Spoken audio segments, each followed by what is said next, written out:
Hello and welcome to episode 49 of Missed Mando, Ontario's source for the latest in the disc golf world. I'm your host, Robbie Holden, joined as always by my friend and co-host, Sean Galbraith. Shawnee G, how you doing and what you been up to since our last show? We had a pretty special Missed Mando event that went down. I know we'll get into it a bit later, but what else have you got going on? We absolutely will, and that is all that I have had going on. The Missed Mando Mayhem took up all of my time, and it went off without a hitch. Again, like you said, we'll talk about it a little bit later in the show, but man, it was pretty fantastic, and yeah, so good, so good. How about you? What have you been up to? Yeah, I couldn't agree more. It was an incredible time out there, which we will get into in further detail a little bit later. But that's all disc golf wise. That's basically all that I have been up to as of late. I wasn't playing in the event. I was sitting in the tournament central with you there. But also, I guess I do have some other disc golf related things, just more off the course. I started up the 2025 edition of the Ontario Disc Golf Course Vote, which has been awesome. We are currently, let me just pull up the tab here. We are currently sitting at 190 responses so far to the vote, which is absolutely awesome.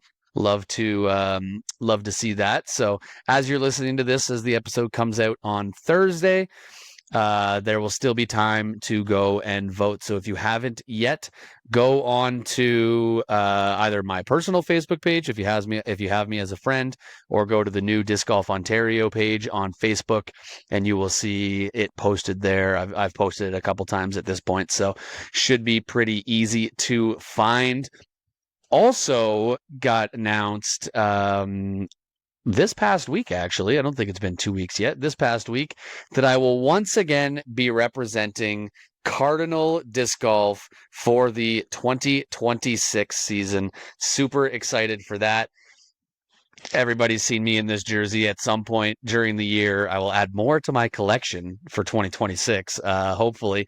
But incredibly happy to share that news as well. The best jerseys in the game, hands down, and a great community. And that makes me teammates with Gannon Burr, so pretty darn cool. I'd say they're the tier level of sponsorship. I think is a little bit different between me and Gannon, but I digress. We're still teammates on Team Cardinal, so super excited for that. And that's basically it that I've had going on lately.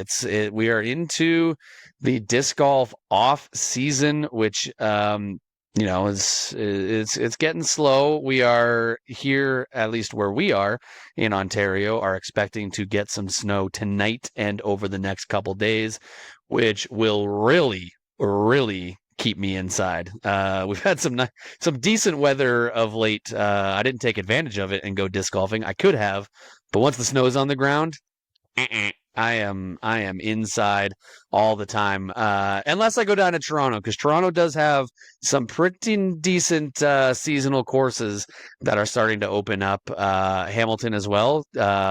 King's Forest will be opening up soon. Scarlet Woods in Toronto and Dentonia will be opening at some point, which are really fun courses. So I say that I'm going to lock it down, but let's be real. I'm a sucker for punishment, or glutton for punishment. I think somebody suggested that as a team name for the next Missed Mando Mayhem, which is perfect. So yeah, that's basically all that I have had going on. But we have, unless you have anything else that you want to add, Shawnee G, we have a exciting show to get to. We've got, surprisingly, actually one more sanctioned tournament to cover. At least right now, it's the last sanctioned tournament of 2025 here in Ontario. We will break that down, of course, as well as talk about the Missed Mando Mayhem. But first, we are going to send it over to our feature interview for this episode. And we are very excited to welcome on the new PDGA International Director, Craig Sheather, to the show. And we will be right back on Missed Mando.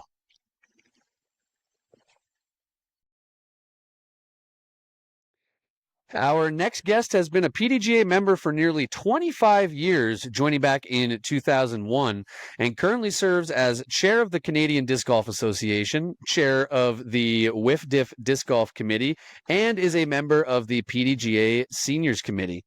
He's TD'd many events, including a Canadian Nationals, multiple BC Opens, and this year was TD for disc golf at the World Games in Chengdu, China. On the course, he's a talented player as well, with a current rating of 948 and 32 career wins, highlighted by a Canadian National Championship in 2013.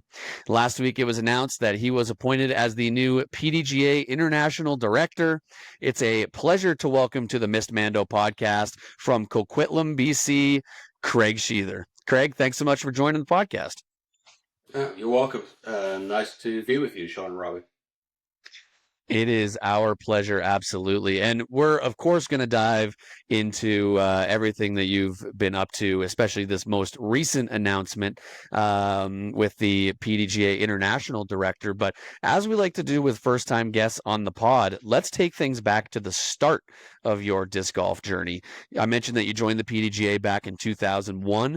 Was that when you discovered the sport as well, or had you already been playing at that point for a little while? Who or what originally got you introduced to the sport? I also read somewhere that you're originally from Australia. When did you come over to Canada? I ran out of money in Vancouver in 1990. So had to get a job to try and get myself home and never left. How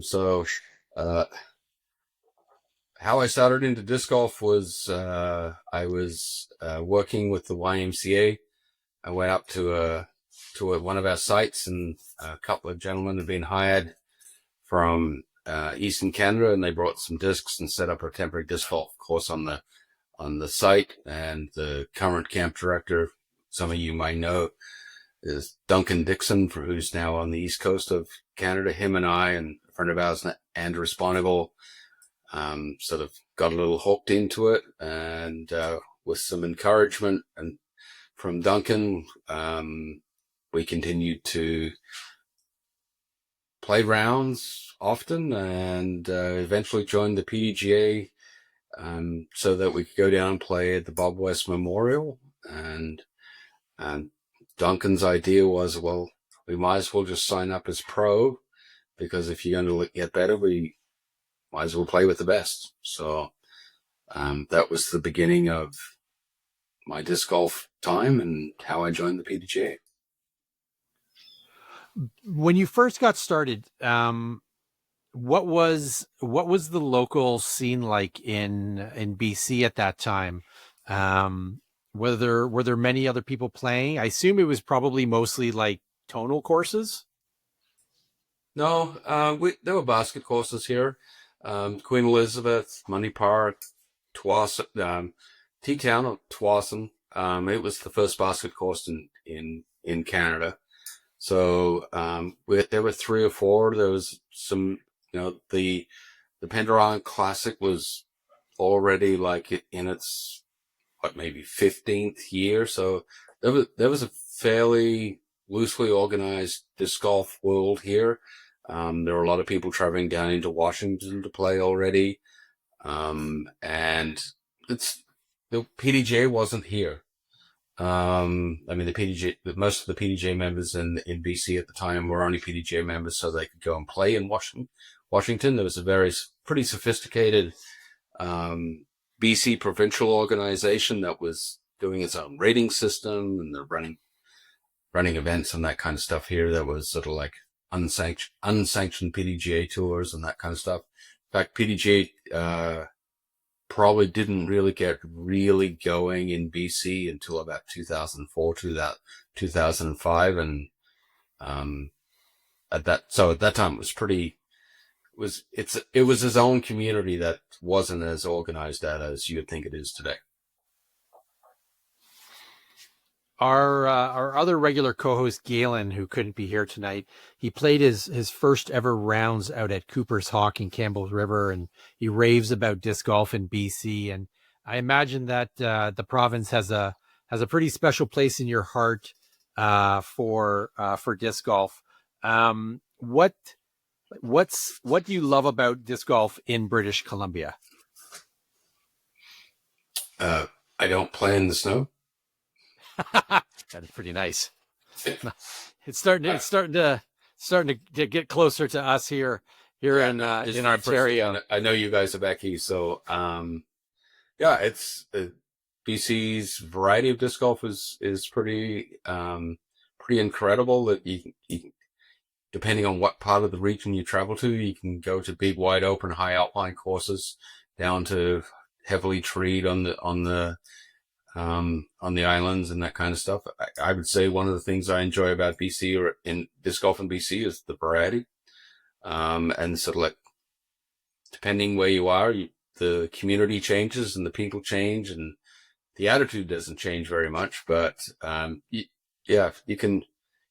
can switch out a whole bag depending where you're going to play. Is probably tops on my disc golf bucket list. I've unfortunately never played out on the West Coast. I've actually only ever played 3 courses outside of Ontario, and they were in PEI. So I need to get a little more well-traveled in this in the disc golf world. But BC is very high up there. And speaking of disc golf in BC, in 2023, you won the Masters division at Canadian Nationals, which was held, I believe, in Kamloops, joining the pro champions that year, Will Schusterick and Paige Pierce, which I loved seeing a stacked pro field there.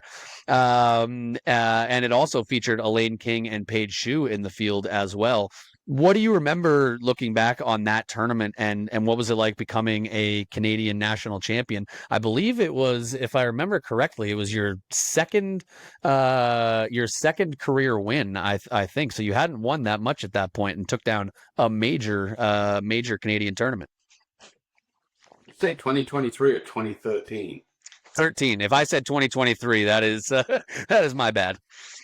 What do I remember about that tournament? Not playing very well. And it was probably one of my first Masters tournaments. Like I'm never been a really good disc golfer. Let's be real. The funniest story about that event, besides the fact that some of the Americans you mentioned were up here and it was, they were under 21 and enjoying being in Canada for the very first time.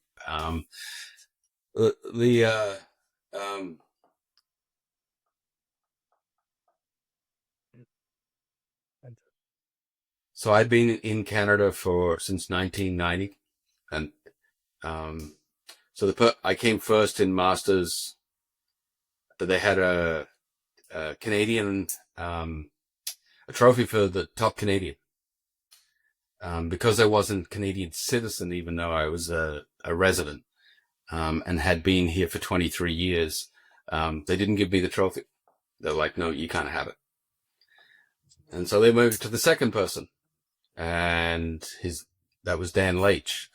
And Dan's an American citizen living in Canada, and he'd been living in Canada for about 8 or 9 years, so they didn't give it to him.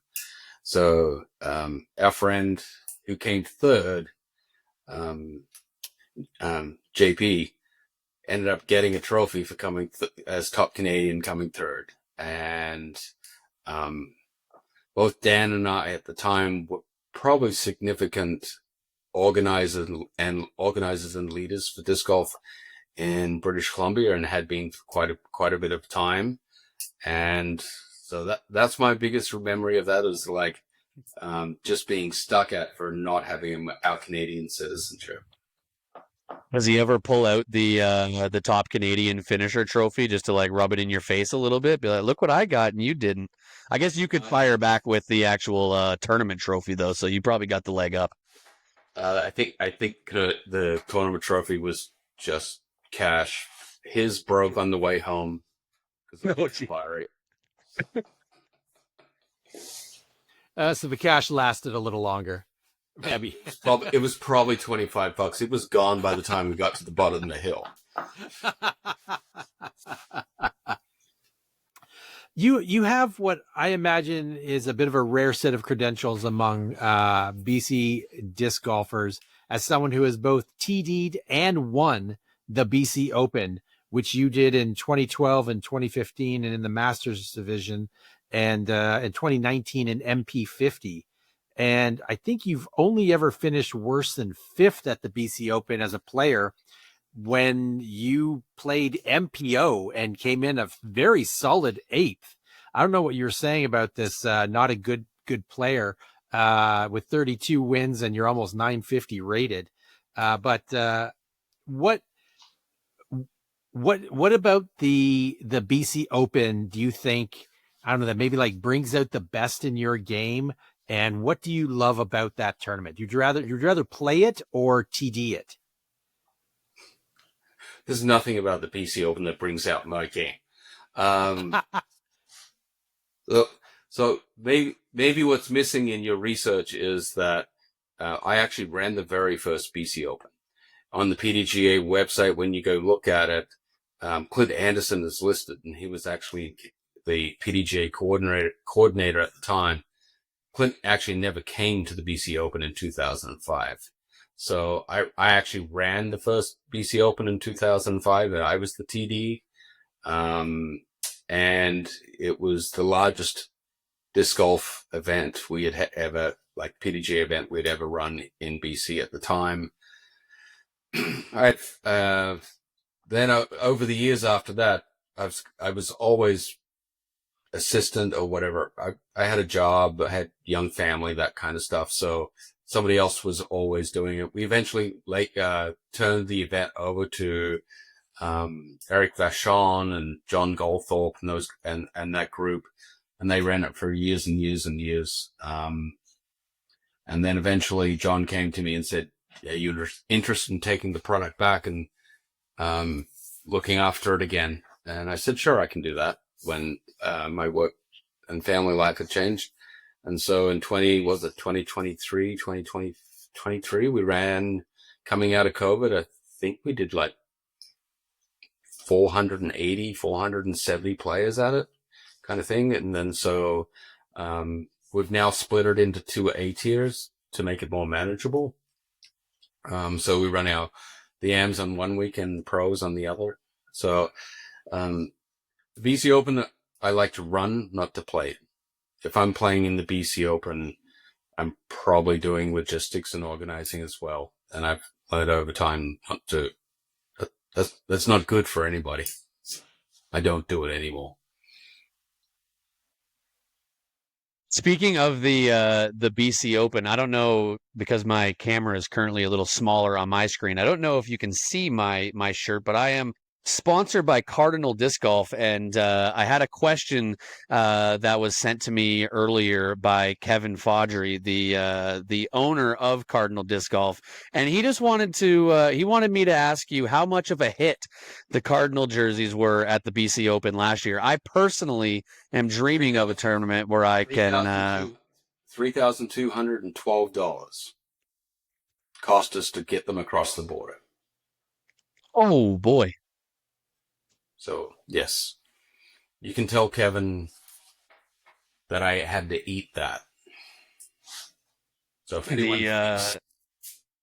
darn international fees. I bet they were a hit amongst the players, though. As somebody that plays a lot of tournaments myself, usually the last 2 years have been around 30 tournaments in a year. I would love to get a sweet jersey like that in a players pack. Definitely an incentive to sign up for sure. Yeah. They're obviously, with the tariffs and everything, they're an expensive piece now. Yeah. The people who have them, I see them all the time. I mean, the idea was to be able to create something that people would want to be able to wear year round. And I think the players were pretty happy with them. We have about 40 left over. If you want one, I can hook you up. All right, I might have to chat offline after this interview and and figure that out, and maybe actually chat in person at some point, because I think the last 2 years I've been looking at signing up for the BC Open. As I mentioned, I need to get out and play on the West Coast, and would love to play in the BC Open. There's something that always comes up every year that hasn't let me, but 2026, fingers crossed. I will be there in the AM field. Definitely not going to jump into pro like you did right away with your tournaments. I am because talking about your rating and not being a great player, you're higher rated than any of the hosts on this podcast. So not that says really much. Sean and I are very amateurish. But so the jump from playing disc golf to TDing and getting involved on the organizational side, it's not always an easy or natural one, and success on one side of the ledger doesn't always equal it on the other. There are excellent players who would and have floundered as TDs, and TDs who would be the first to say they couldn't keep up with the top players at their events. I think we've heard some of that out of you already in this interview. But as somebody who has a stellar record in both arenas, is there a secret to the success of that transition? And how did you find that transition of going from playing to TDing? What do you find the big differences? Well, if you think about the two different skill sets, there's actually not besides commitment to making sure that you follow through with your plan. There's no lot. If you're a good disc golfer, doesn't make you a good TD at all. I was lucky enough that schooling and organizing events and that kind of stuff sort of led me to that's kind of what I was trained to do. So running a disc golf event's actually pretty intuitive and easy for me. Playing disc golf is not. So I'm probably I'm definitely, in my mind, I find TDing an event a lot easier than actually playing disc golf. I also have very good friends who should stick to playing disc golf. So, and to their credit, they know it. So, I would say to you, I've said this for a couple of years now, is that, like, disc golf is a community of, it's not built on people being employed to run disc golf, or organize or assist and help. And I actually learnt this saying from, but it's like, for every 5 I play, I try and volunteer once. Everyone can be a spotter. Everyone can be a gopher. Anybody can be a starter. Being an assistant to a TD is, just doing what you're told to do.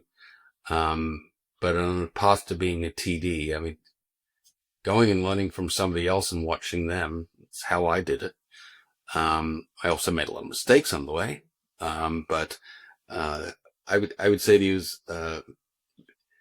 you have to be a good TD. You have to enjoy watching other people have a good time. And I love that. I know Sean will agree with the sentiment of volunteering at tournaments, as somebody who was the volunteer coordinator at Canadian Nationals this year, and also volunteers at the MVP Open every year.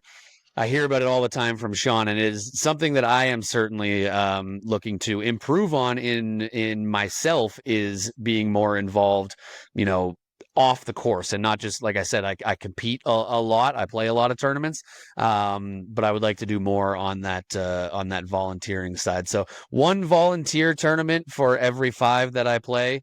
I think it is something I'm going to have to incorporate, and I like that thought a lot. Well, it's not just volunteering to at a tournament. Like, you could just help out at your local course by doing, like, help with a cleanup day, or, like, it's a community effort to be able to organize disc golf.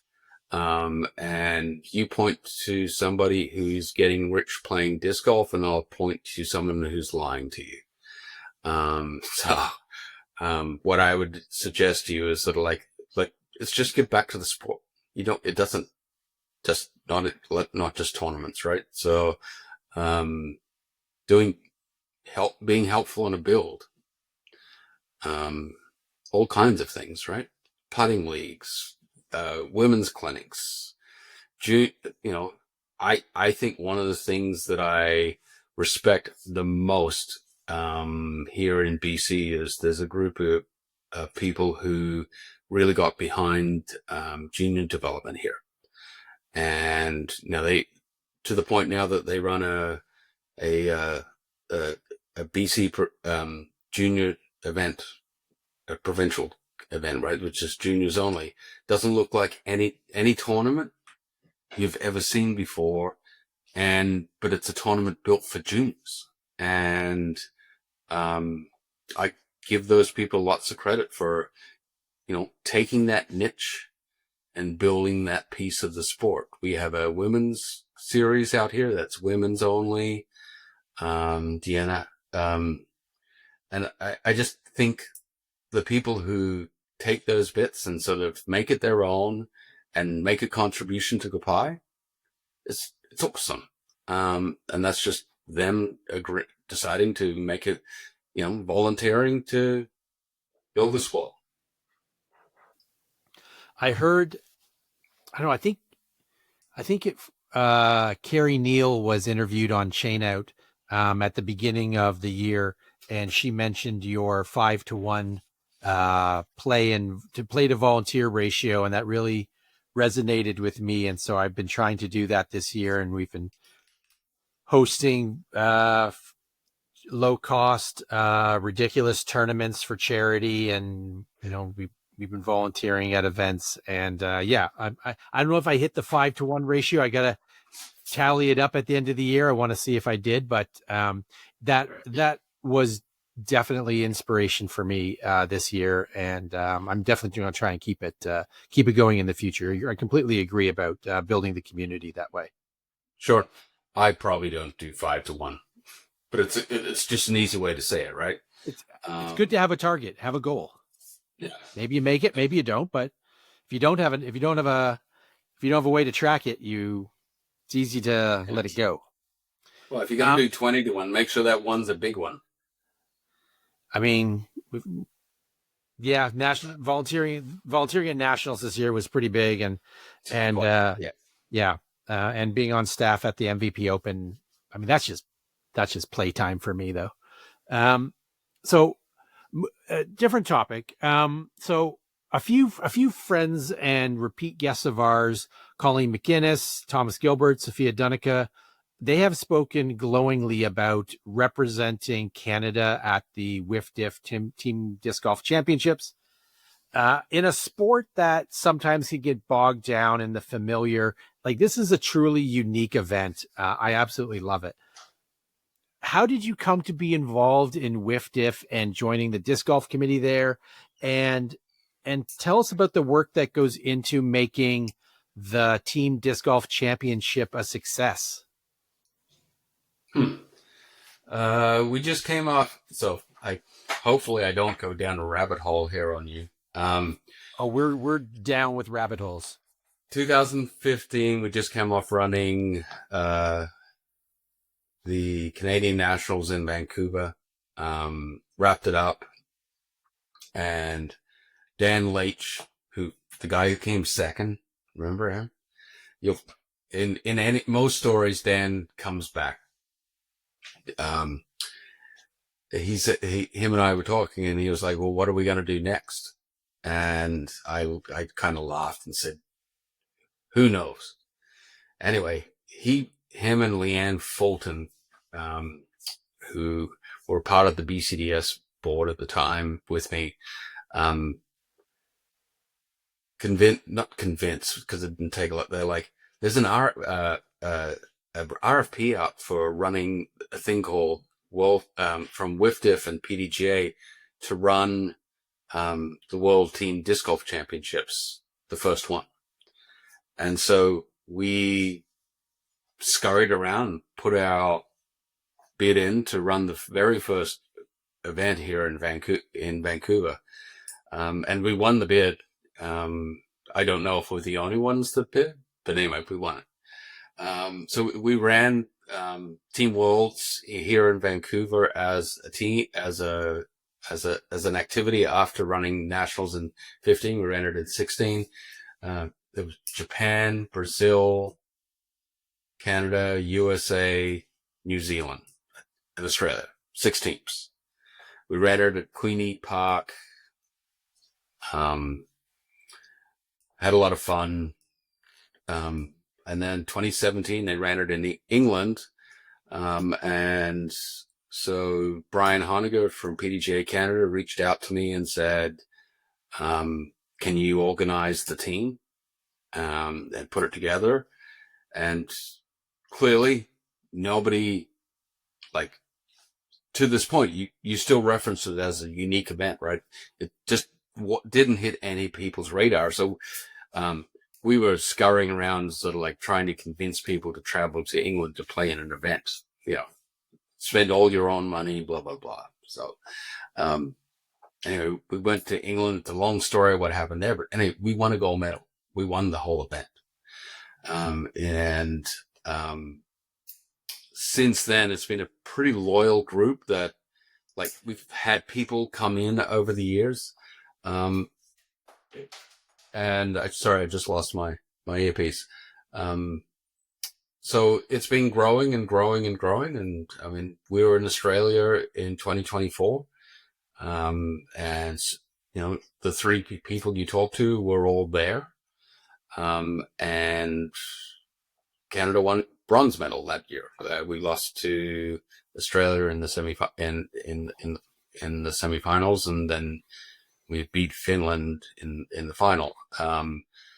So that was my last event helping Canada. I've now transitioned to Charlie Mead retired from WIFDIF Disc Golf Committee and running in that event, and he asked me to take over for him. So since January this year, I've been chairing that committee and organizing Lithuania 2026.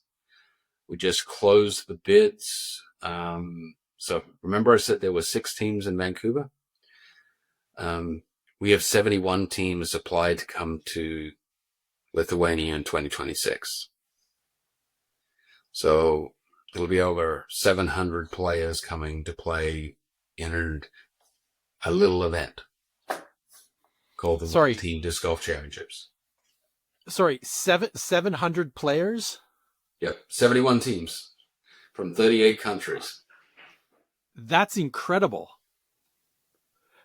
Any idea what the biggest disc golf tournament has been anywhere in terms of number of players and how this ranks? I wonder. Oh, that's a hell of a lot of players. World Ams is bigger than that every year. Yeah, no, that's true. And of course, Ledgestone is enormous. Not that big. Ledgestone is 3,000.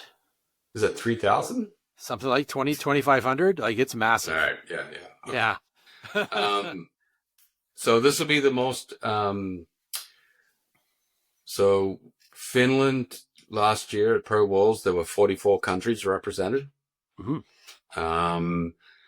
But it was like 1 or 2 players from every country, right? So this will be 37 countries with about 10 players and support staff and everything. So, like, what you see, here's why they all talk about this event being so special, is that when we were in Australia with one team, we had 18 people come, because you get all the +1s and supporters and organizers and stuff. So you're walking into a room with 18 people out of, let's say, 300 with Canada flags on and uniforms and that kind of stuff. You never get that in individual play. No, it's nothing else like it. Right? And then add on that, so it's an international event. I had a meeting with Yusuf. he asked me, what's the brand of this event? And I was like, well, like, never, you're not playing for cash, you're playing for a medal, right? So you're playing for national pride. You've got your flag on your back. It's a team event. So regardless of what you do, it's like, it's everybody else on the team and their contribution as well. And then it's match play. Love match play. And country versus country. Like, if you want to see two countries kind of like get up for it, go watch a Canada versus Finland match. It's kind of funny to me that Canada and Finland have turned into like disc golf rivals in the team championships. Seems every year there's a Canada versus Finland insane battle, which is always fun to watch. Well, I think it's from the fact that the first time we played them in England, they thrashed us 7-0. Oh. And then the next day we went out, or later that day we went out in the final and beat them. And then since then we've had three playoffs, and Canada's won all 3 of them. So wow, we have been in the way of Finland probably as the favorite most of the time. We've got in their way of a lot of medals. And Estonia probably owes us $1 or $2, because if we hadn't have dealt with Finland for them, Estonia wouldn't have won. So. So you mentioned that the next event is going to be in Lithuania in 2026. What's going to be your role for that event? I'm the competition manager. So for WIFTIF. So I'm the TD in PDGA World. So just like in Chengdu, China, I was the TD. Well, so I don't take the entry fees. I don't organize people's accommodation.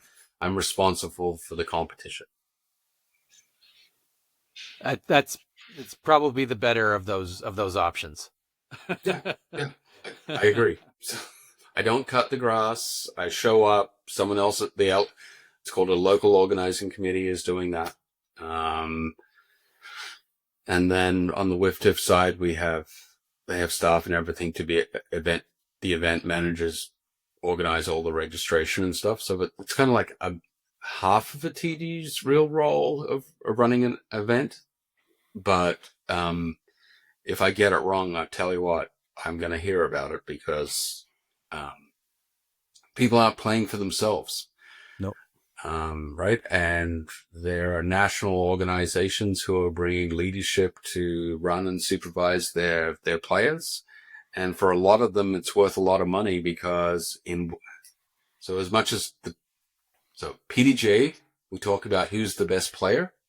In WIFTIF, which is the international disc golf play, it's about the country.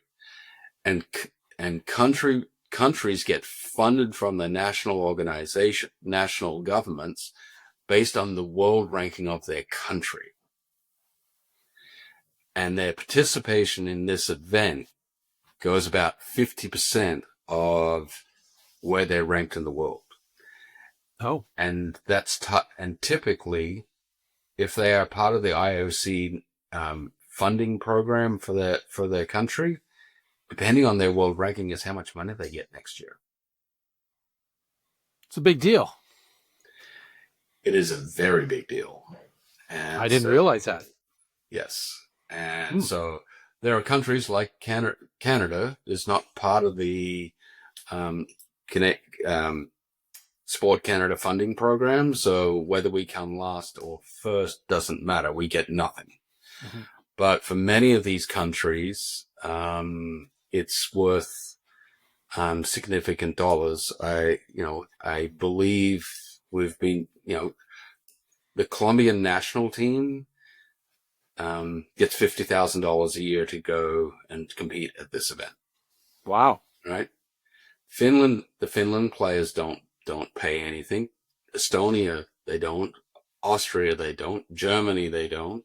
The Philippines, they don't. Like, there's all these countries that are sending their players, funded by their government, and their placing in this tournament has a large influence about how much money they receive in government funding from their national government the next year. So it is a big deal.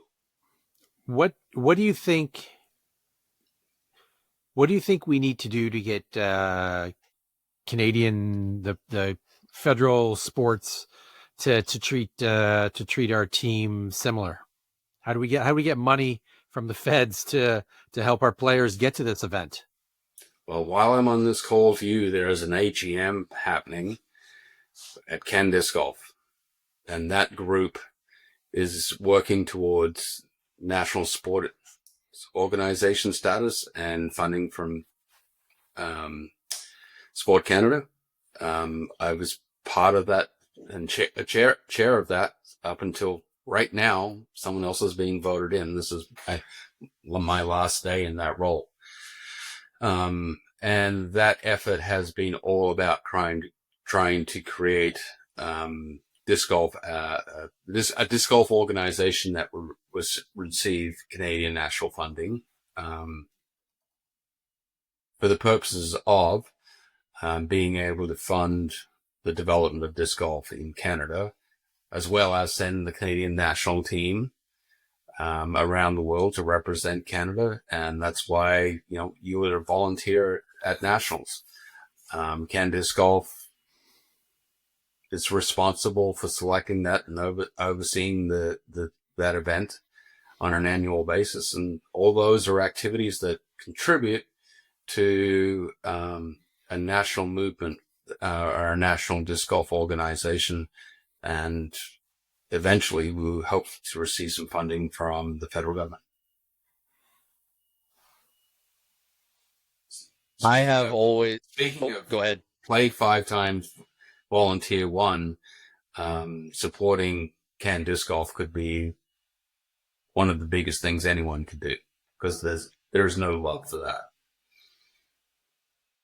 Absolutely. We've had some members of Can Disc Golf, Chris O'Zolins, and I believe Ryan Bevilacqua is also involved in Can Disc Golf now, former guests on the show and good friends of us here, and definitely something that we look to support as much as we can. It's, for me personally, there's nothing like country versus country in a sporting event. It is with the Olympics every year, or every other year, I guess, summer and winter. I'm always locked in as hard as ever. The World Juniors every year always get me fired up. And I've really enjoyed tuning in to the I guess the first one that I would have watched was the WIFDIF Team Championships in Australia, when there were some live streams of that. Trying to figure out the time frame was not my best effort, but I'll get better at that.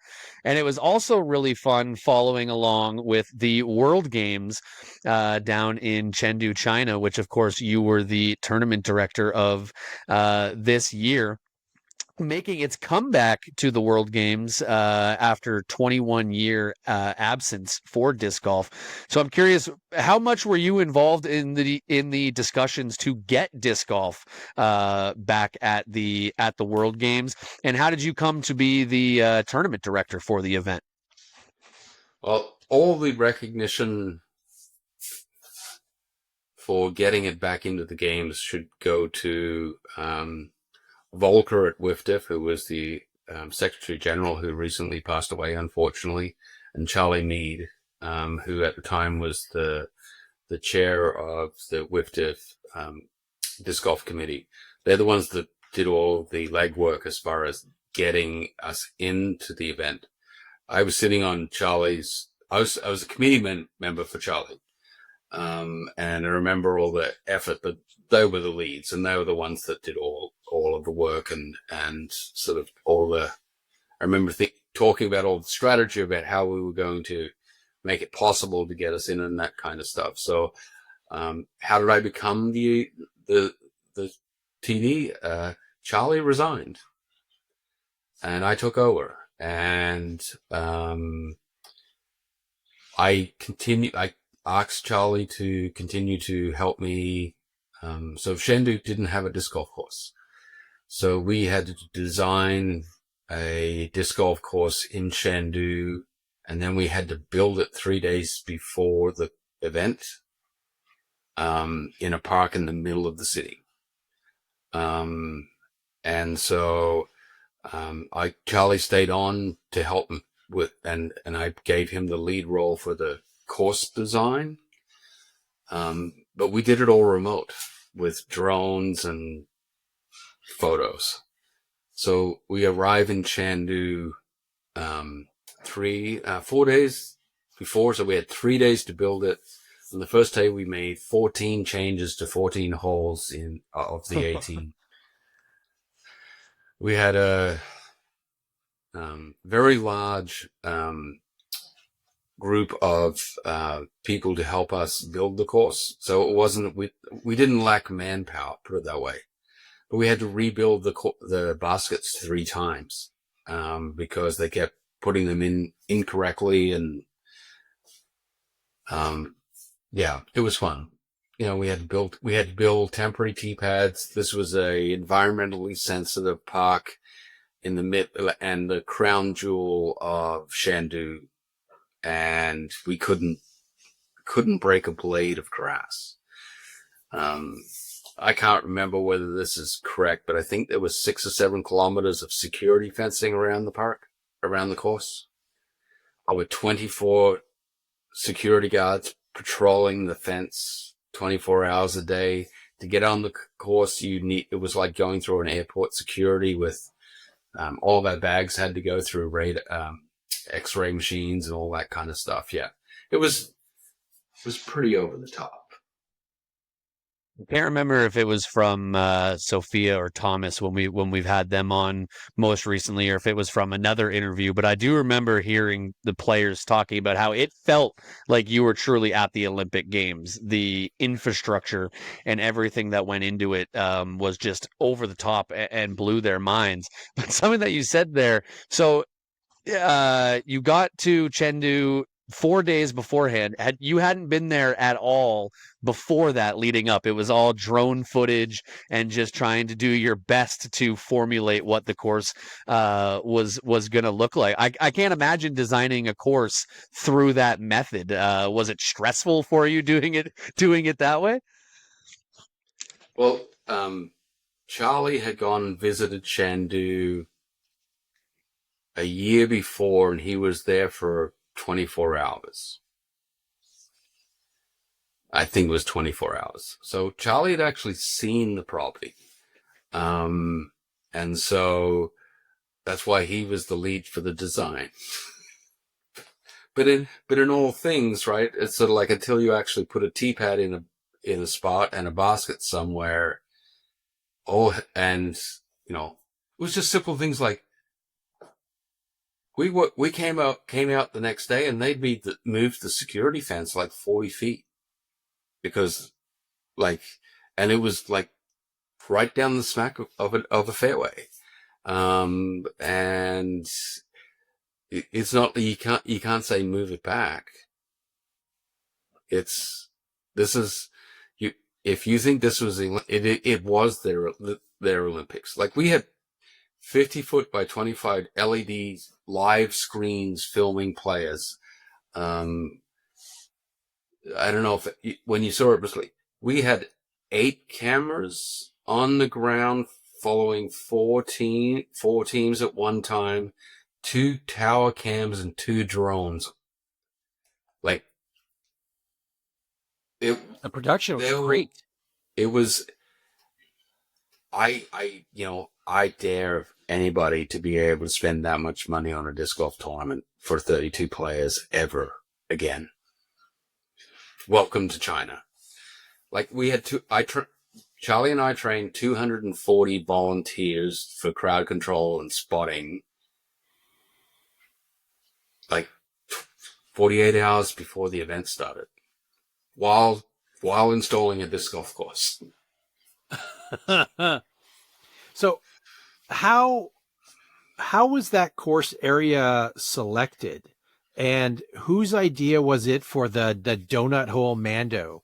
Um, as so we run a series of ridiculous tournaments called the Missed Mando Mayhem, where we basically add an absurd number of ridiculous Mandos to a course, and one of our Mandos is a hula hoop, and so that Mando, that giant donut hole, was a friendship gate or something like that, was just like, oh, I love it. It's absurd. It's fantastic. It's beautiful.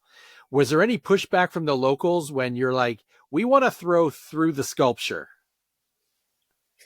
So, to Charlie's credit, I think that course was designed around that hole. I am not surprised at all. Like, that is, he saw that and he was like, we have to do it. Rolling through that. Now, that thing apparently is worth so much friggin' money, it's not funny. And it is the crown jewel of the park. And so, I don't know if you ever meet Charlie Mead, you'll understand this. Charlie is one of the most convincing and adamant people on earth, to the point where you will let him do anything to make him go away. Yeah, I've met Charlie, and that seems accurate. Yes, I would completely agree with that. My guess is, by the time I got there, it was a done deal. So that's all on Charlie. Congratulations. The mistake in designing a course that way, if we'd have known, if we'd had more time, we'd have realized that we put the T-pad too far away, and even the best players in the world weren't willing in a 9-hole match play to risk missing that Mando. So everyone just kind of laid up to it. And so for the longest time in that tournament, it became the most boring hole, because we had 1,600 seats of stadium around it. Oh, right? No. So so many people missed the layup. It wasn't funny. So but if you think about what happened in the Latvian final, when, when the Latvian woman hit that putt, threw it in from the other side of the Mando, it made the tournament. Absolutely. Right. So, also, given the cost of that thing, maybe it's not a bad thing that people weren't shanking off the side of it and denting it and damaging it. Oh, I had it in practice. Did you leave a mark? It was pretty high out there. Who knows? I didn't want to look, and I didn't want to say anything. But yeah. So anyway, it was a great feature for the tournament. It really was. And at the end of the day, it created quite a piece of drama, right? Because the Latvians were down, right? She makes that putt, and then they go into a playoff, and they beat Estonia for the bronze medal. There was some electric play out there. I was very impressed with that Latvian team, who, of course, unfortunately took down our Canadian contingent in the quarterfinals, but was very impressed with them. And I'm curious, how was disc golf received at the event and being in China? What was the state of disc golf in China before the games, and how do you think that will change in the future now that they've seen the best of the best playing out in their country? Well, I don't know. Here's what I will tell you, though. The people who came and watched it in the crowd thoroughly enjoyed it.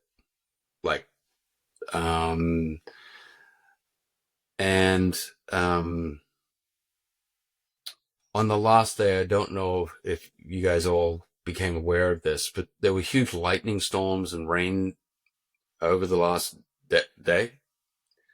And the evening, especially the night before. So I woke up at 6 a.m. to 1,000 text messages about, and one of it was like, are you canceling? Are you delaying the disc golf tournament? We need to know if we need to reschedule broadcasting. Like, these events are all about the broadcast and not about the competition. So I get there and I'm like, I look outside and I'm like, coming from BC where it rains a lot, I'm like, this isn't that bad. I'm like, we're not canceling. So what happens is, every other sport, indoor and outdoor, either is flooded, the building is flooded. Disc golf's the only thing playing. At one point, Chinese national television was transmitting 6 to 16 million disc golf to 16 million households. Incredible. That was just one channel. So The biggest audience disc golf has probably ever had. yeah. Yes. Wow. And it was some of the best players in the world. So Yeah. How is that going to affect disc golf in China?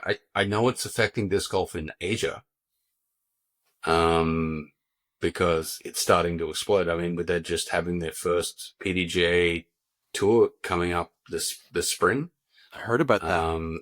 Yeah, I think it's 7 events, and it ends in Shanghai, which is not Chengdu, but it's Still, there are now 3 disc golf companies making discs in China. Like, it's most of Asia now orders and buys all their discs from China simply because they don't have to pay tariffs. Mm-hmm.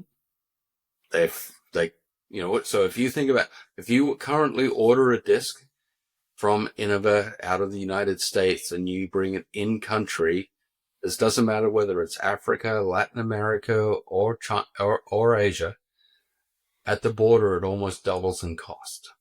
Sure. And now you think about how much they earn per hour typically. Even if you think you know, you don't really know, right? But some of these countries that are disc golf is growing in, a month's income could be less than $1,000. You want to pay $30 for a disc? No, I don't want to do that now in Canada. No. Yeah. But think about it with Huge loss. Like if you want to grow disc golf right now, like they've learnt, build baskets in country. Like, there's no longer you have to only use these ones from the United States. But right now, I would think the biggest hurdle to disc golf really growing outside of first world countries, like economic countries, is the price of a disc in comparison to what they earn by hour. So we're talking about growth internationally, and you are now the PDGA International Director. Congratulations. How did that come about, and what is the role of the International Director of the PDGA? Well, how it came about is I applied for the job. That makes sense. That makes sense. Right. So pretty straightforward. Yeah. So I'd been retired for a couple of years, and I'd been doing things like the World Games, a whole bunch of volunteer things for disc golf, and the job got posted, and a bunch of people reached out to me and said, "Have you seen this? I think you'd be really good at it. You should apply." Kind of ummed and ahed about it for a while, and finally I was like, I got some advice that even if you don't want the job, if you don't go into the process, you don't get to make a decision. And so I went into the process, didn't hear anything for a while. I just assumed that, I've hired lots of people in my life. Like, if you don't hear anything, that means they're talking to other people, right? So I finally get a call just as I've decided to go to Australia to visit my family. We'd like to talk to you. So it was a pre-screen. So I do the pre-screen. At the end of it, they encouraged me to apply for a different job. I was like, well, this didn't go well. So I take off to Australia. I don't hear them forever. So that moved on with my dreams and aspirations. And then I get another call. And they're like, we want to talk to you again. I was like, oh. So I'm in Australia. I went carry on only. So I had to go and ask my dad, can I borrow a collared shirt and a jacket? So I did the interview in board shorts and flip-flops. I think, and then I had indicated to them that I really didn't want to work full-time anymore. So if we could find a way to make this part-time. So anyway, the job is called International Director, but it's not international. So, you all know that, PDGA essentially is a US made organization, right? That's evolving to be a global leader for disc golf. And with that mindset, and with that comes a change, a way of doing things. And so I would really consider this job. So Brian Honegger has agreed to keep PDGA Canada. So Canada's not part of my thing. And then PDGA Europe is self-sustaining now. And so PDGA Europe is going to be, its own thing. And, so that's not part of my world either. And it's a great team over there. And to be honest with you, they don't need any help from somebody like me. So, Brian coined this as like, really, I have what is called the rest of the world. Which we can work on better language, I think, around sort of how the rest of the world might perceive being called the rest of the world. That's pretty good territory, though. I mean, you've got all of Asia, you've got Asia, Oceania, Latin America, and Africa. Yeah, and I mean, we've seen some growth in Africa with the Paul Macbeth Foundation, and I think they are having their first women's tournament in Uganda early next year, the first sanctioned tournament for women. And like like you're basically you're not getting the places that it's already established. You're getting the places where you could really make a mark in growth and bring it to new places. I think that's way more exciting. I agree. Yeah. So it's sort of like, there's a bunch, I'm trying to explain, it's really not the rest of it's not a global, it's like, if disc golf is really established, like Canada and Europe, that's not my jam. That's not, I probably wouldn't have applied for the job if it was to run what's actually already built. So I agree with you, Sean. It is going to be, there's a huge opportunity to do some really interesting things. But we're going to have to be creative to make it work. And I mean, I've been to a lot of these parts, a lot of areas in these areas of the world. And like this huge potential. And if you're thinking, there's things like, if you think PDGA Europe and PDGA Canada have evolved, if you go down and play in Australia and New Zealand, like it's not far behind. And, they have a great opportunity being in the Southern Hemisphere. You'll see this, the New Zealanders are starting to develop their Down Under tour, which I've heard very good things about off season. Yeah. And that crew, I was down there 3 years ago playing in New Zealand Nationals.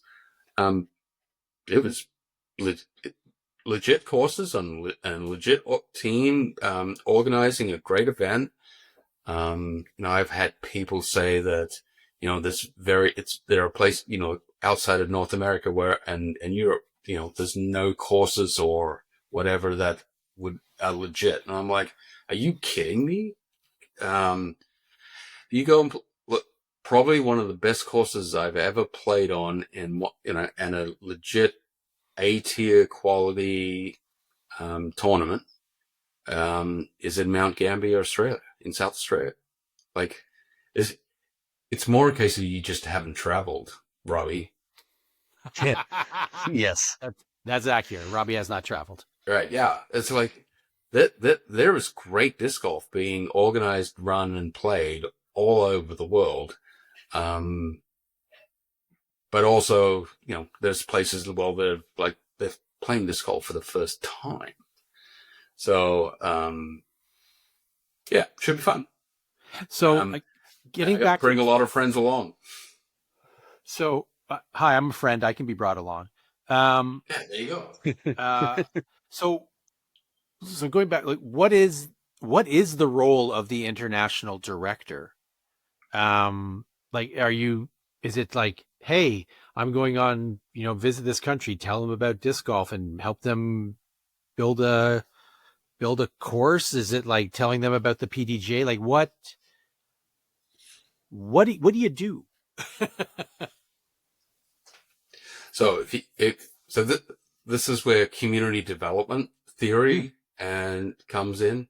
It's like you need to build local infrastructure that stays behind when you leave.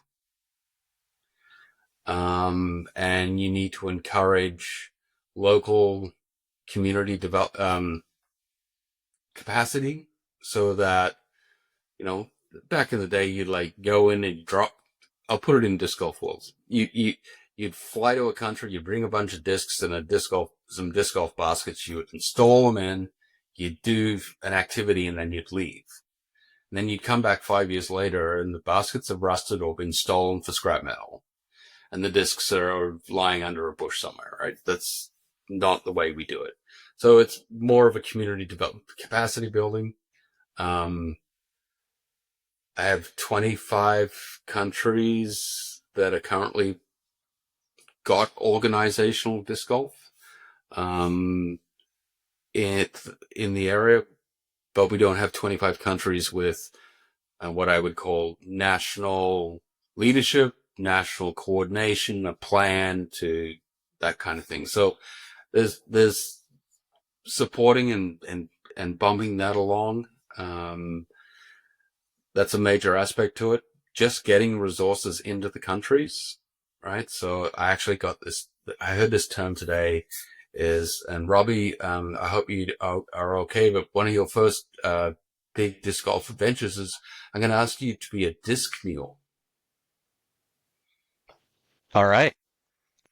And so that means you're going to take 100 discs to another country, and you're going to drop them and leave them with people and show them, help them, give them out and show people how to use them. And then you're going to come home and then you'll be so it's kind of like the reverse of what happens with getting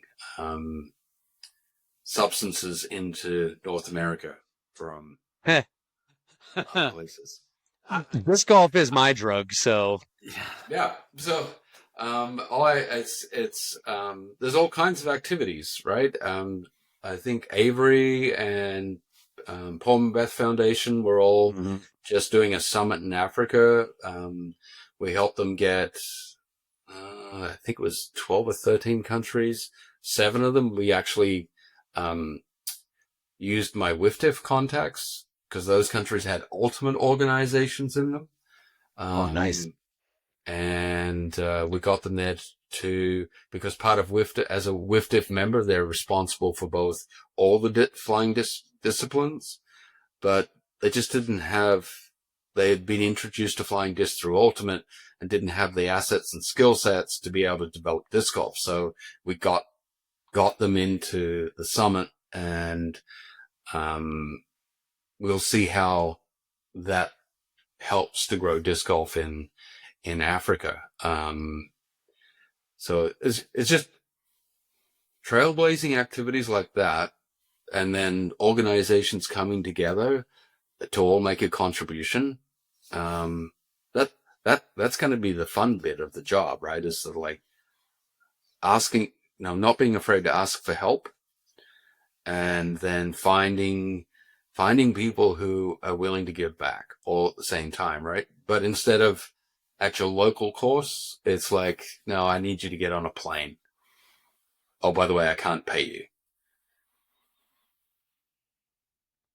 As somebody might that, be the tougher part. yeah, The second part might be the harder part of that. They can't pay you, but there will be people lining up. You can't expect everybody, but you can expect some people. You absolutely can. Will see, once you've done it once, because in my old career, we used to do this thing. It's like, if you got someone to an international experience, you hooked them for life. Mm-hmm. Because it's so rewarding, to be able to like change the trajectory of someone's life, like, and the way they see the world and how the world sees them and those kinds of things. Right. So, and it's not, and I agree, Sean, it's not for everybody. But for those who can see the value in it, it's going to be a lot of fun. If I had money, I would be your disc mule. No problem. So, as somebody that has that loves introducing new people to the sport, unfortunately, as we've talked about, my lack of travel experience, it is only on a local level at this point. But one of the most rewarding things I've ever done is helping out with either a set up sort of like junior and family night locally to me. I've helped out, or one of the coolest experiences I've ever had was I had there's a course in Guelph near me in Kitchener, and I was out playing, and just walking through the park happened to be a family, and the two kids were super interested in what I was doing, and I spent probably 45 minutes with them.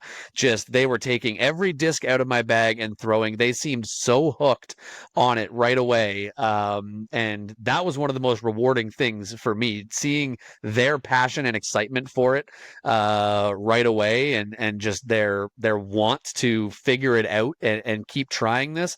I'm pretty sure they started to go to more leagues and stuff and get involved in it a little more.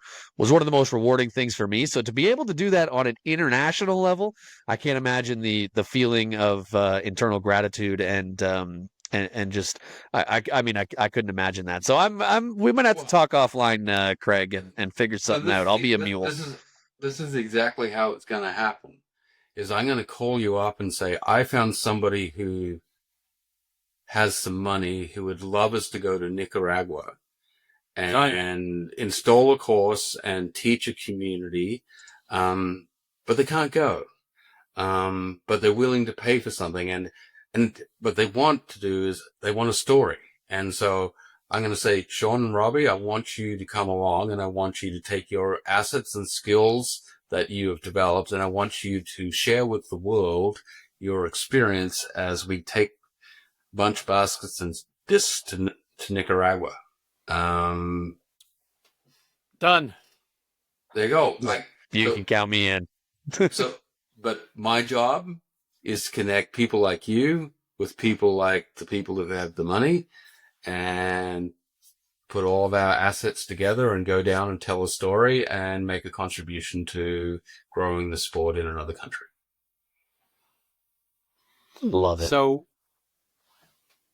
before we jump to our world famous lightning round set of questions to wrap the interview up, what do you see as the big opportunities for non-European, non-Canadian, non-American international disc golf, and what do you see as the challenges?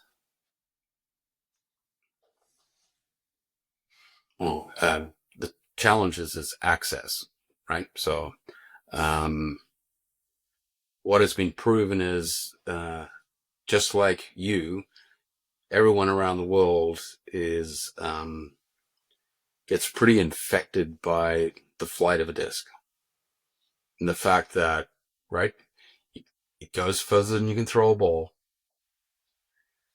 You can make it do things that you never imagined, and then, right, so you get hooked into that, and then there's the frustration of learning how to do it better. I think the other thing about that really works for the sport is it's a whole bunch of little micro lessons in life, right? There's like, in disc golf, we spend more time failing than succeeding, but the consequences aren't as devastating as at work or at home. And so I think it builds, gives you ability to practice that resiliency. But I also think what's different for North America is like, what do you perceive to have access to sport? For the rest of the world, for a lot of people, there is no access to sport, right? They don't get to play. And so disc golf's and when you bring disc golf to a community where people have never had access to playing competitive sport, it's life changing. And because it can be played recreationally and you don't need a team,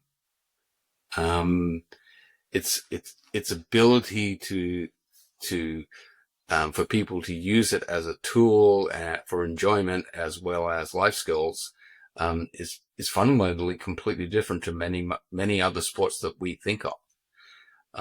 So as a tool, people can use it for community building.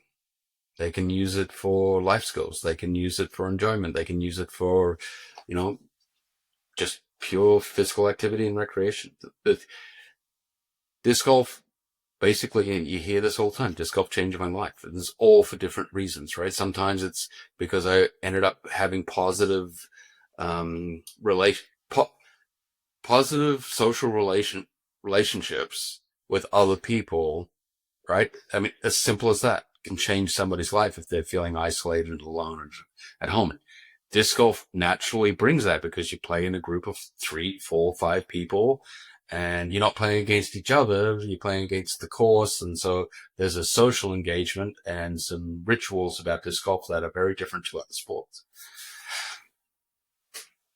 That is why it's so infectious, and it relates to everybody. Doesn't matter who gets connected to it. So I think I'm kind of rambling here around the opportunity, but that's why this thing is, the more people we get in front of it, the better. It's truly changed my life, getting involved in this sport, getting more heavily involved in this sport, I should say. I have technically been playing since 2007. But I've had multiple conversations this year just about the closest people in my life to me now I've met in the last 3 years playing disc golf, and the bonds that are built so quick. It's incredible. And of course, so many people experienced that through the pandemic, when it was one of the only things that you could do for, getting out and socializing while distancing still and being outside. It was huge for people in that time as well. So I 100% am interested in helping you out in whatever way I can in growing disc golf around the world. It's the most rewarding thing you could do, is getting somebody into this game. Totally agree. Even when you end up with a nickname like Robbie the Mule. Yeah. Well, I mean, my on-course nickname is Roller Coaster Robbie for the peaks and valleys that my game has. So I'll just collect all of the bad nicknames, and we'll see which one really sticks. Well, Craig, we have had you on here for a while now. Thank you so much for giving us so much of your time. But before we let you go, we'd like to hit you with a few lightning round questions that we ask all of our first-time guests here on the podcast. Just quick answers, whatever comes to your mind first. And I've got a little softball for you first. What's your favorite course? The next one I'm about to play. I love that cop out of an answer. What is the hardest course that you've ever played? Oh, it depends on the conditions. The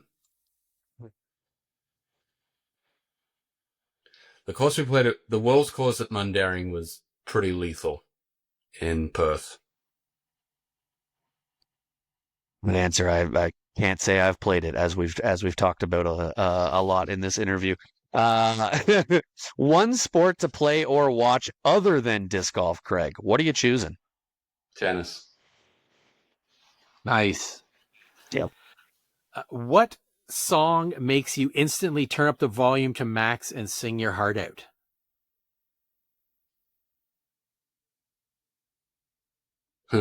That you guys would know? I am old. Richard Clapton, These Are the Best Years of Our Lives. Solid pick. Absolutely. I lost my place here in the notes. Where are we at? Oh, what is your favorite place to stop for food on a road trip?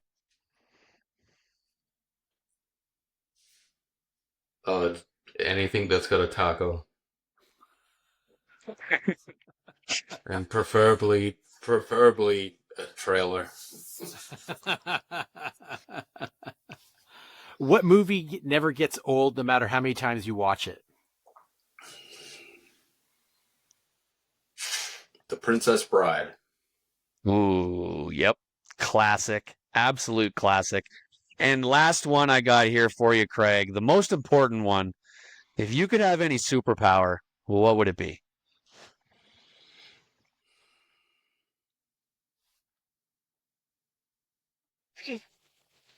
Ability to see in the future. Ooh, I like that.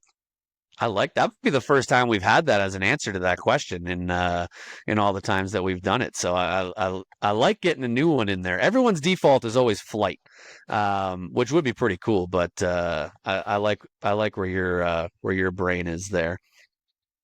Well, Craig, once again, thank you so much for all of your time. This is a great interview, fantastic. I can't wait to see everything that you do in this new role.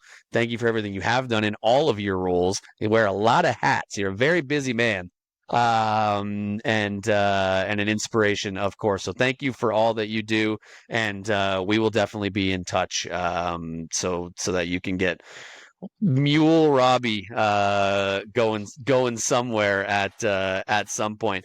But before we let you go, do you have any shout outs or any final comments that you would like to make? We'll leave the floor wide open for you. I would just my shout out is to the Can Disc Golf team. I think everyone should be, anytime you get an opportunity to support and help them, it will help disc golf in Canada. And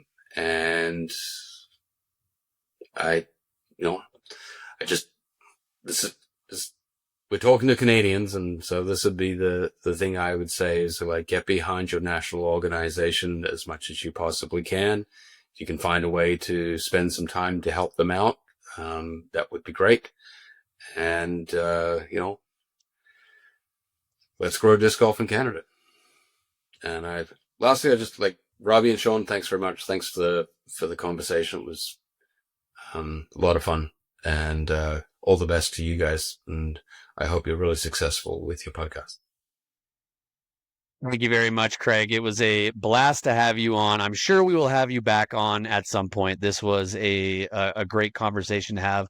Really enjoyed you being on here, and until the next time, good luck with everything going forward. Perfect. See you in Nicaragua. Absolutely, absolutely. Send me out there. We will be right back here on Missed Mando. Welcome back to Missed Mando. Thank you so much once again to Craig for coming on and joining us. Very excited to see everything that he does in that new role as PDGA International Director or Coordinator. I forget what the official wording is already, but something along those lines. And hope everybody enjoyed that interview there. Moving on now, we've got a little bit of Ontario news. I mentioned it briefly in the opening segment. It is seasonal course time, and we at least have one official opening date that I have seen throughout the disc golf world in Ontario, and that is for King's Forest in Hamilton. One of, if not the best seasonal course that we've got in Ontario. One of my favorites for sure. Fantastic course, and that is going to be opening on December 1st, this coming Monday, if you're listening on the week that we record it. If it's already open and you're hearing this, then it's not this upcoming Monday. It's already open. Go out and go get there. But yes, Monday, December 1st. I believe that's a Monday, right? December 1st. Yeah, Monday, December 1st is when King's Forest will be officially open. I saw some posts today from the Facebook postmaster himself and friend of the podcast, Tobin Isaac. I saw a post from him that he, as well as a bunch of other club members from out there, were out on the course today, getting it set up, putting tee pads in and getting baskets going, all that fun stuff. So very excited for King's Forest to be coming back for the winter again. Shawnee G, let's throw it over to you now for some registration talk. I love King's Forest. Got an ace there last year during a tournament, and my first and only tournament ace. So love that course. And our first event here, there is still room for one more women's team to sign up for the King's Forest doubles tournament.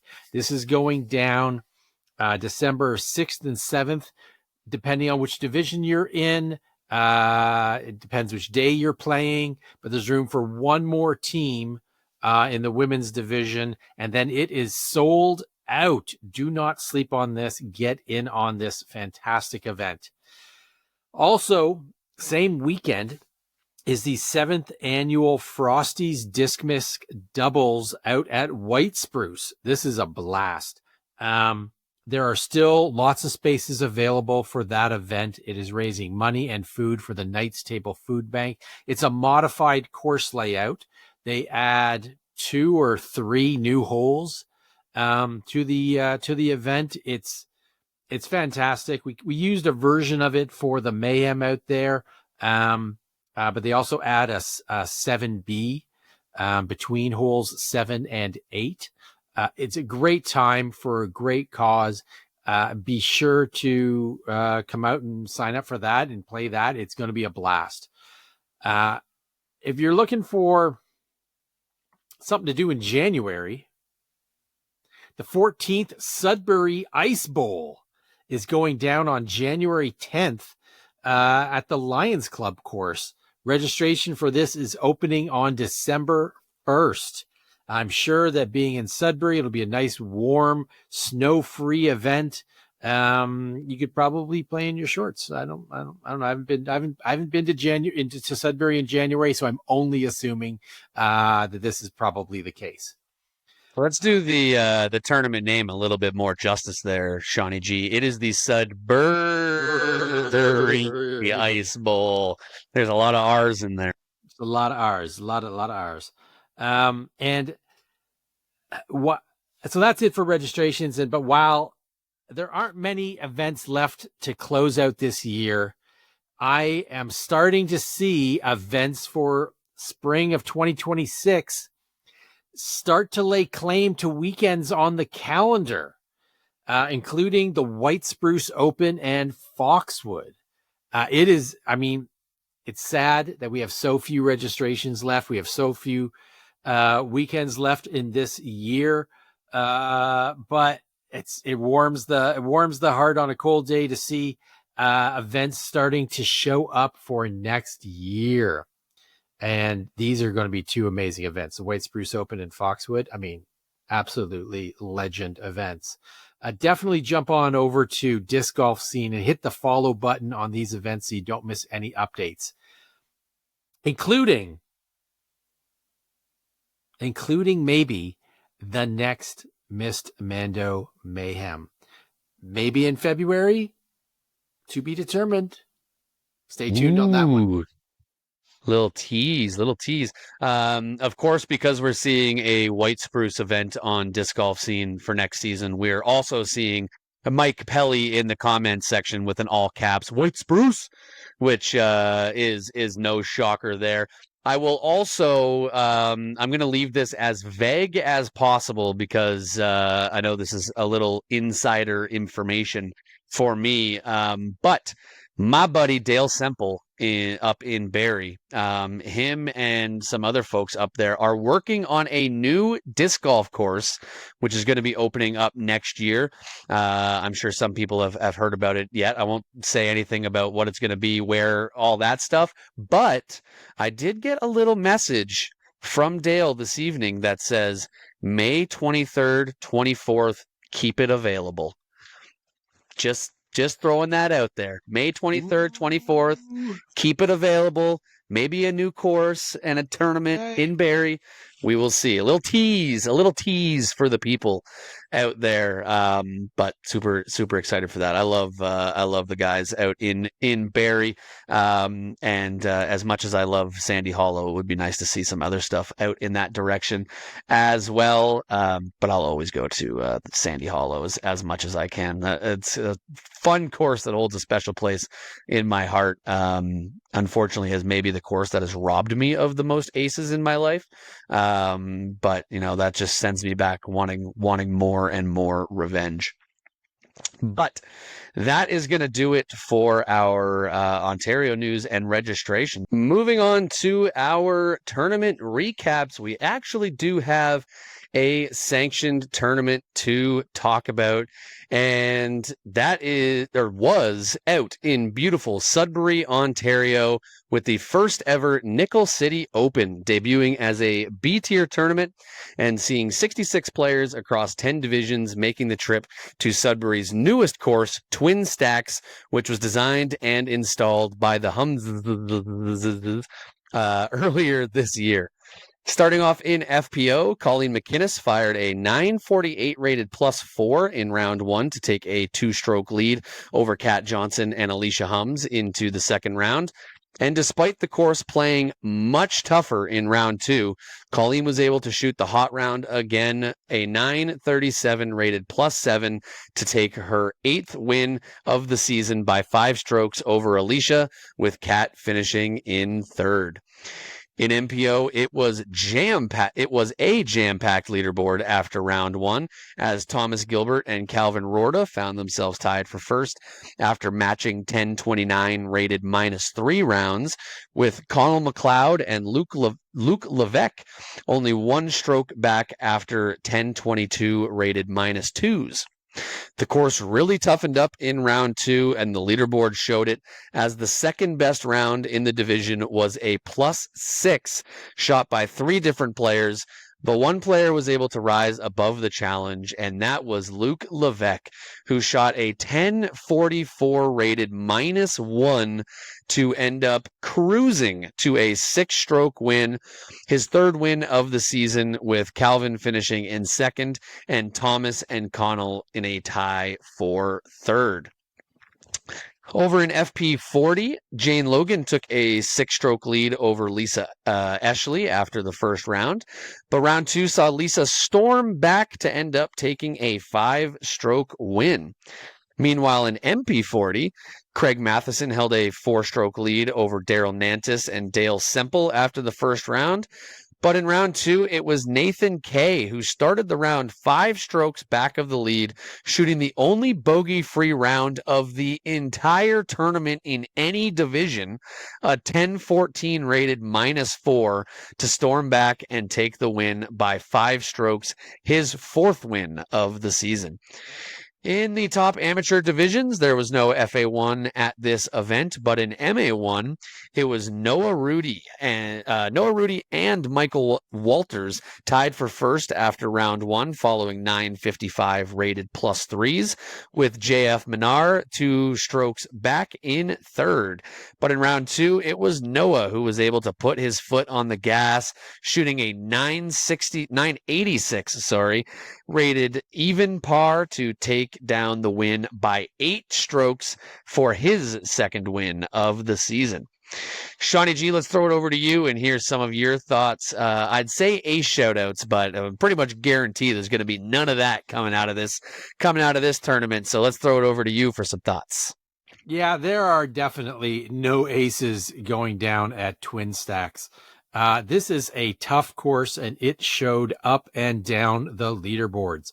Only one division was taken down by a single stroke, MA2, where Josh Sachs held off Justin DiCarvalho for the win. Nicely done there. Big shout out to MA60's Vern Lepine, guy's a monster, for finishing -1 and winning by a comfortable 22 strokes in his division. Vern is a fantastic Masters player, and he is always a threat. Doesn't matter what the course is. Finishing under par, solid. And shout out to Tanya Ramsey from Newcastle for stepping way out of her comfort zone and playing FP40 for the very first time. Let's go. Love to see that. Well done, Tanya. Yeah, huge shout out there to Tanya. And for anybody that hasn't played this course yet, it is obviously very new. So lots of people that haven't played it yet. I'm sure this was a lot of players from down south towards us, Shawnee G. I'm sure it was a lot of their first time being up there and playing it. I was fortunate enough to get to play it this year when I was out in Sudbury for the Blueberry Brawl. I played it on the Friday beforehand instead of practicing for Blueberry Brawl, which based on my results from that tournament may not have been the best decision, but it's a great course.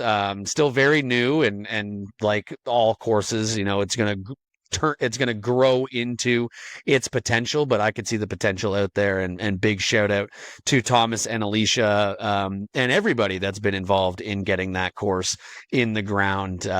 Having another one up there in Sudbury is great, and highly recommend getting out there to anybody that wants to make a little trip. Maybe not this time of year, Sudbury in the winter. I think I'll pass, but I'm pretty sure Thomas was mentioning to me that next year they might try and have this tournament earlier in the year, sometime in the summer, which would be awesome.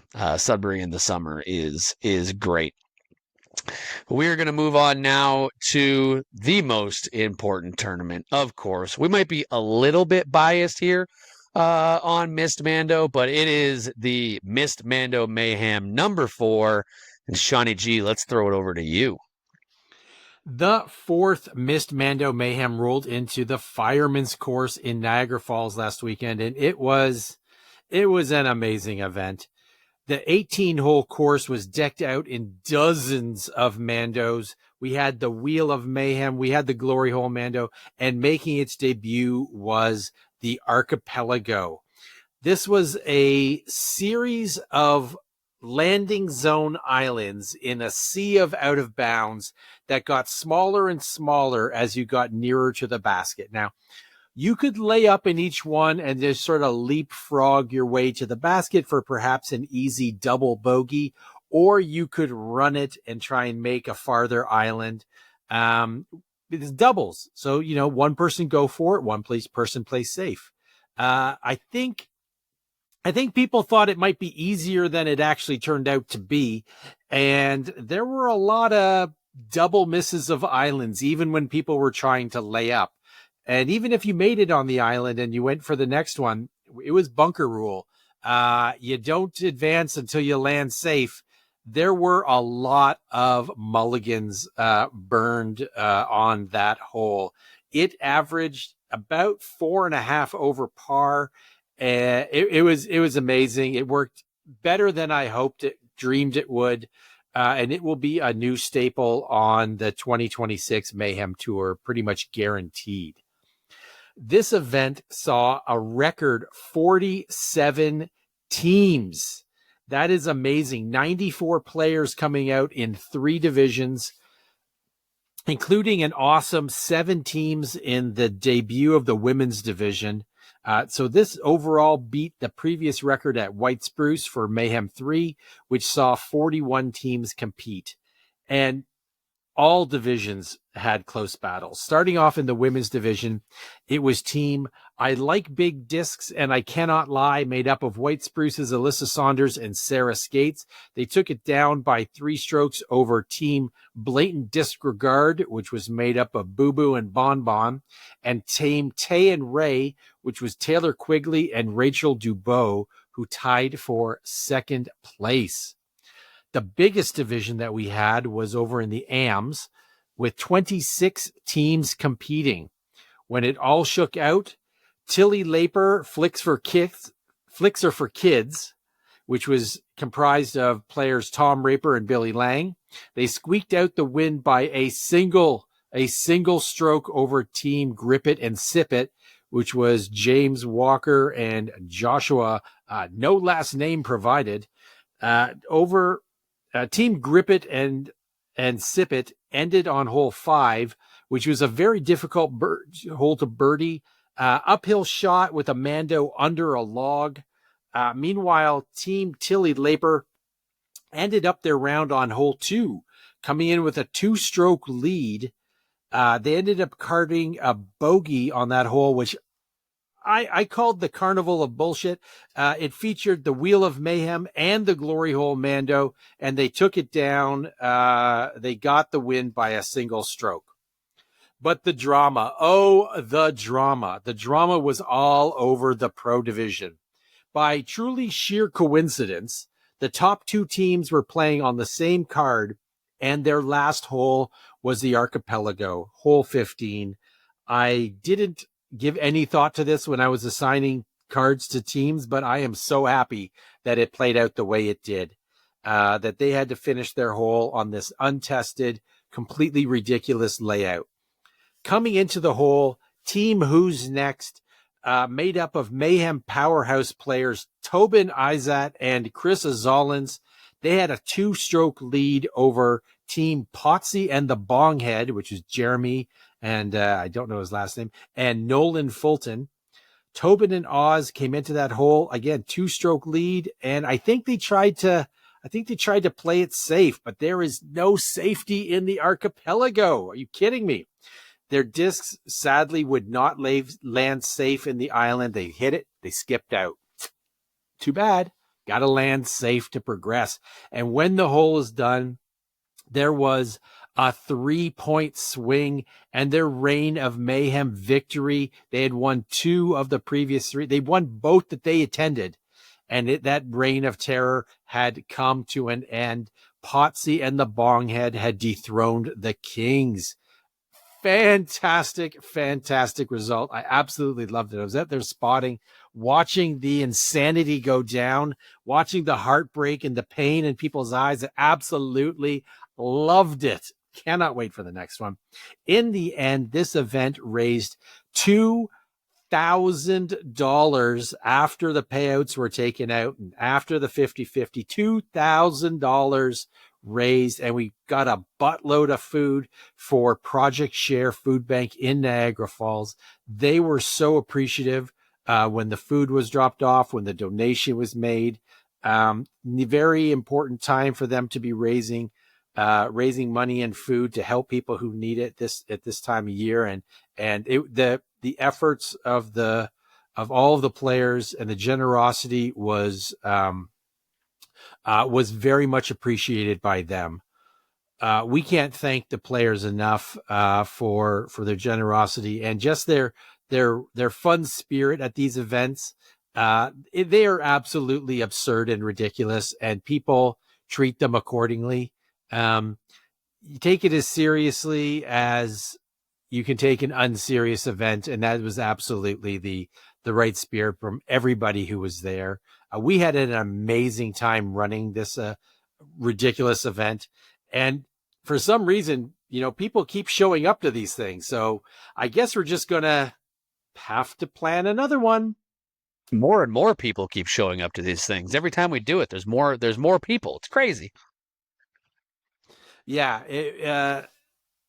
I mean, at some point, are we going to run it? Like, we're never going to fill up, because we'll make a cart of 25 people if we have to. Yeah. What's it? We don't care.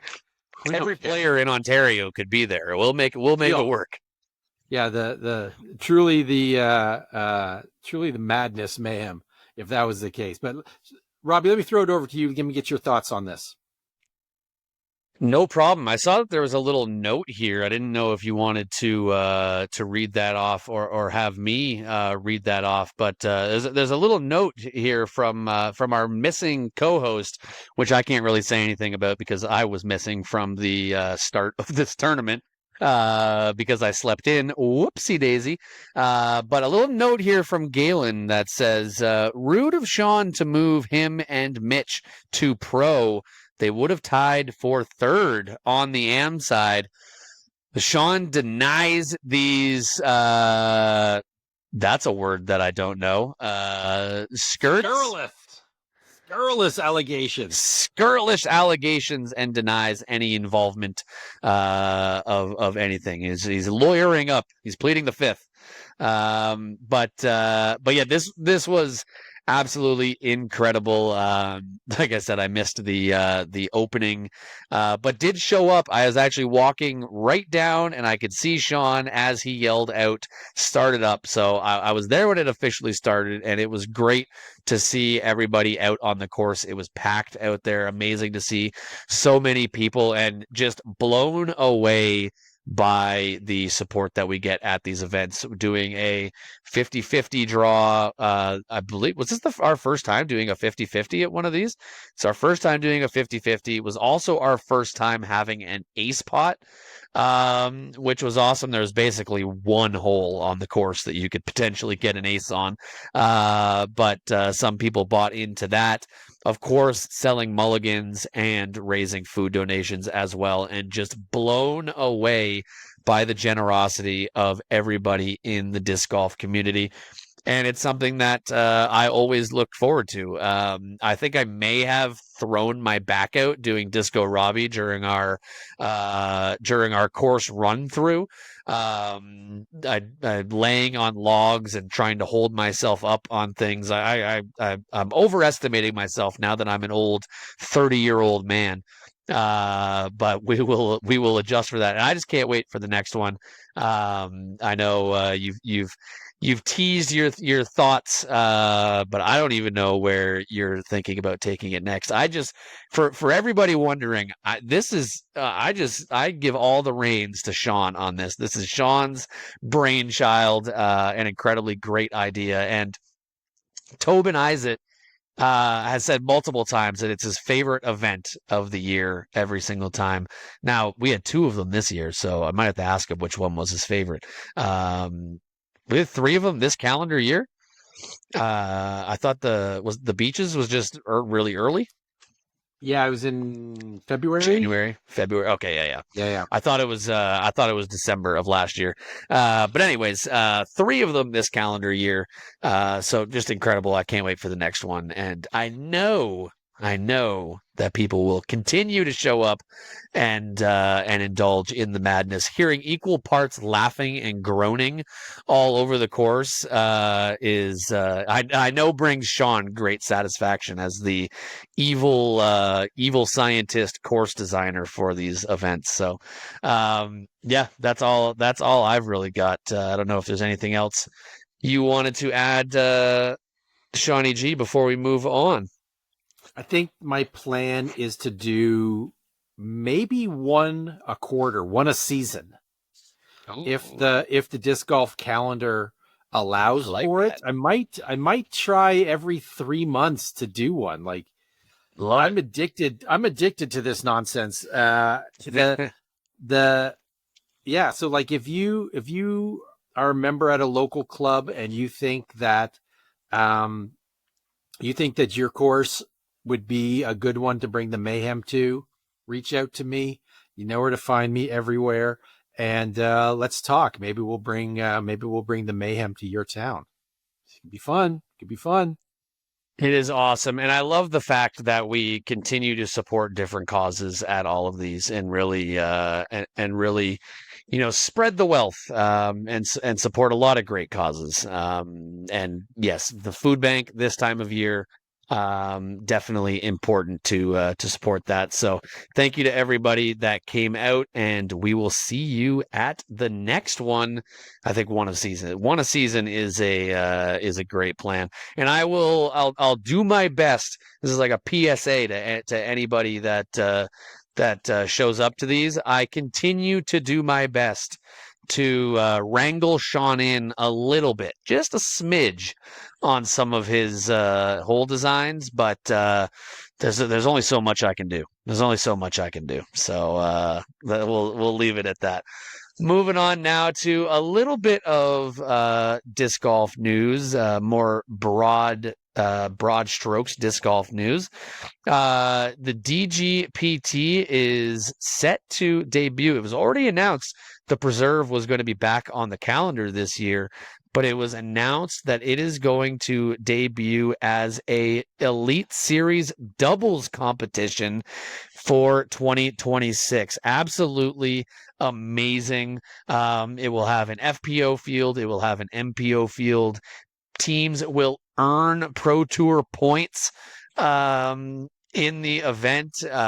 Just an incredible idea. I know I saw videos from Simon Lizotte and Kale Leviska talking about how excited they were for it. And I am very excited. I think this is going to be a thrilling format to watch. Will lead to a lot of exciting stuff. I mean, just like we saw at Match Play, when Match Play brings out that excitement, and doubles will certainly do the same as well. When one partner can play it a little safe and the other one can go full send, with the best players in the world doing that, it's going to be absolutely electric. I can't remember where it was, if it was Worlds doubles, but I remember it was Team Gannon squared, Missy Gannon and Gannon Burr. And Missy had, I don't know if I would assume probably not laid up, but, just came up a little short on something, and Gannon, from like 200 feet out with like an 11-speed driver, looked like he was trying to knock the basket over. It was probably like a 7 or 9 speed, to be honest, but still, a driver just laced it right into the basket. Absolutely insane to watch. So I can't wait for more of that on the Pro Tour. Shawnee G, what are you thinking about this? Love it. 3-round doubles tournament with the best players in the world. Like, absolutely can't wait for that. It's going to have 2 rounds of best shot doubles, and then round 3 of World Games style modified alternate shot. Not match play style, just, shot play. But yeah, love it. Love to see some experimentation, bringing some new formats. And as we were talking with Craig, like, the doubles format is really, really fun, and it really creates some new styles of play that maybe not everybody has seen before, played at that level. So this is going to be an absolute must watch event. Yeah, I'm sure lots of people listening to this have played or seen a local doubles event played, and the ridiculousness that can come out of that. Now, take that and make it with the best players on planet Earth, and you're in for a good time. So I am very excited for that, and that will be at the Preserve. Shawnee G, do you have a date on that in front of you right now? Nope, not at all. All right, well, so you can Google it. If you're listening to this and you want to know, Google the 2026 Preserve, and there will be a date there for you. I'm talking a little bit slower because I can see in the reflection of Sean's glasses that he is looking right now. But yeah, it will be at the Preserve. So August 14th to 16th in Minnesota. Lovely. So yeah, I absolutely can't wait for that. And moving on to our last piece of disc golf news, little bit of almost breaking news. This dropped about probably 2 hours ago from when we are recording right now, and elite MLB pitcher and avid disc golfer, owner of 2 disc golf courses with Paul McBeth, Dylan Cease has been signed by the Toronto Blue Jays. Absolutely incredible. As somebody that is a massive Blue Jays fan, I have been my whole life. I'm of course excited on the baseball side of things. Gives us one of the best starting rotations in all of baseball. Another weapon of an arm. But of course, as an avid disc golfer, it'll be awesome to see, hopefully see, Dylan out and about being involved in the Toronto disc golf scene. He signed a 7-year contract, so he's going to be in the city for a while. And I mean, if I'm out on Toronto Island in the summer and I run into Dylan Cease, I might faint. But it'll be super cool. So, Shawnee G, what do you got to add? I'm so excited. This is fantastic. A word on the street is Team Maryland Bell is already working to recruit Dylan Cease to play for them in the Glowdown Cup in 2026. We'll see. That would be pretty epic. But man, what an awesome signing. I had no idea that he was, frankly, even a free agent or even on the radar. Man, what a starting lineup of pitchers Toronto is going to have. And one of them is a disc golfer. That's pretty epic. I would imagine we're going to see him out there at some point, and it's going to be so cool. Like, wow, awesome. Yeah, and with the relationship he has, obviously, with Paul McBeth, and the relationship that Chainlink Disc Golf has with the Paul McBeth Foundation, would love to hopefully see some collaboration with Dylan Cease at some point, get some disc golf content from him in Toronto or somewhere semi-local to Toronto would be incredible. Maybe somehow try and figure out a way to get him on this podcast. One can only dream, at least. One can only dream. Now, I'd say that'd probably be our most high profile guest. No offense to our previous guests, but a Cy Young award-winning MLB pitcher, I think, takes the cake on that one. But very excited for that. I can't wait for the Blue Jays season. Next season now, it'll be incredible to watch. And hopefully see Dylan out and about enjoying some disc golf in Toronto. We saw a video last year of Thomas Gilbert out on Toronto Island with, was it last year, 2 years ago?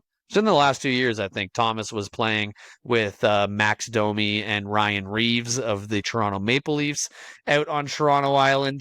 So maybe we get another big Maple pro athlete collab, and we see Thomas out there with Dylan Cease. That would be pretty darn cool. And hopefully, as a multi-time guest and friend of the pod, Thomas gives us some insider info, and we can get out there and watch it before it officially comes out. One can hope.